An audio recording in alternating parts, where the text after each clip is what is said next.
Halo, Assalamualaikum warahmatullahi wabarakatuh. Perkenalkan, nama saya Nurul Fauzi dengan NIM 202103051. Di sini saya akan mempresentasikan mengenai laporan keuangan dalam akuntansi untuk memenuhi tugas training soft skill kelima. Nah, sebelum kita berlanjut ke materi pembahasan kita selanjutnya, di sini saya akan mengulas sedikit mengenai laporan keuangan dalam akuntansi. Laporan ini sangat penting karena menunjukkan kondisi finansial suatu entitas pada suatu periode tertentu.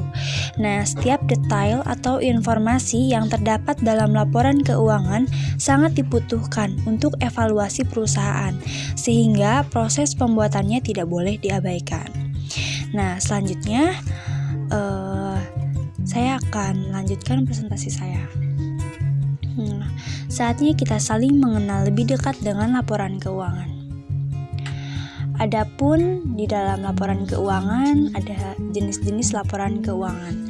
Yang pertama ada laporan laba rugi, yang kedua ada laporan perubahan modal, 3 laporan neraca, 4 laporan arus kas, dan yang kelima laporan catatan atas laporan hasil keuangan.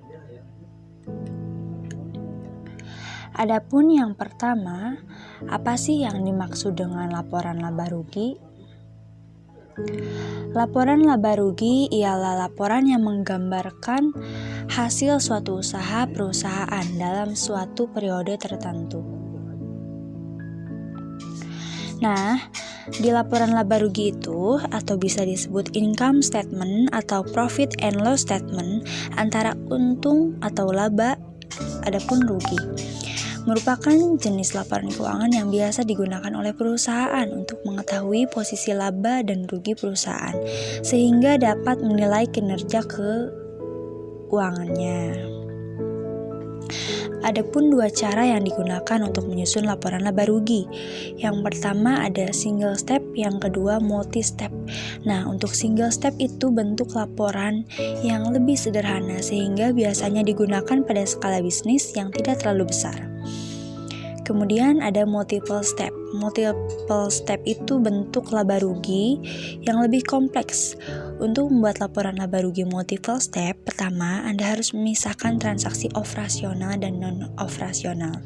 Dan selanjutnya Anda harus membandingkan biaya dan beban dengan pendapatan yang berkaitan. Kemudian mari kita lanjutkan mengenai laporan perubahan modal. Laporan perubahan modal ialah jenis laporan keuangan yang menggambarkan perubahan, baik berupa peningkatan ataupun penurunan aktiva bersih sebuah usaha selama satu periode akuntansi.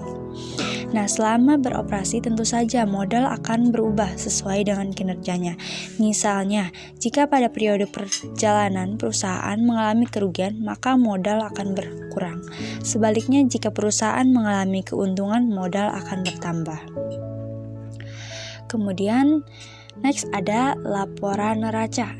Nah, seperti ini gambarnya ya. Yang dimaksud dengan laporan neraca ialah laporan perubahan ekuitas atau modal pada perusahaan dagang yang benar serta contoh dalam bentuk Excel.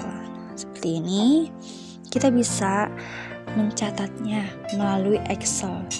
Dan hampir semua perusahaan publik akan membuat laporan ini karena memiliki struktur kepemilikan yang cukup kompleks dikarenakan adanya perubahan ekuitas. Kemudian selanjutnya ada laporan arus kas. Nah, laporan arus kas ini laporan yang menunjukkan arus kas masuk ataupun arus kas keluar.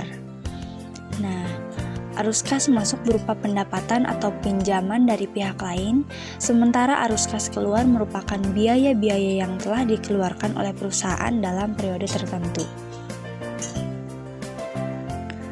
Nah, untuk selanjutnya ada catatan atas laporan keuangan atau bisa disingkat dengan CAC. Ialah merupakan bagian dari laporan keuangan suatu entitas perusahaan atau usaha. Tujuan membuat laporan ini itu untuk mengetahui mengenai informasi keuangan di perusahaan ini, dan kemudian untuk memberikan penjelasan yang lebih terinci lagi. Nah, untuk diantara kelima jenis laporan keuangan dapat disimpulkan ialah laporan perubahan modal harus dilakukan perusahaan setiap terdapat perubahan karena dapat mempengaruhi kinerja perusahaan. Jika modal yang didapat oleh perusahaan bertambah, maka perusahaan bisa memanfaatkan hal tersebut untuk meningkatkan kualitas produk atau bahkan menambah variasi produk. Tetapi jika perubahan modal yang didapat perusahaan sedikit, maka perusahaan harus mengambil tindakan yang sesuai. Misalnya, yang ada terlebih dahulu dan tidak mengambil keputusan riskan untuk langsung riset terhadap produk baru karena akan membutuhkan modal yang cukup besar. Kemudian, keputusan terhadap perusahaan diambil dari melihat pelaporan keuangan dalam satu periode.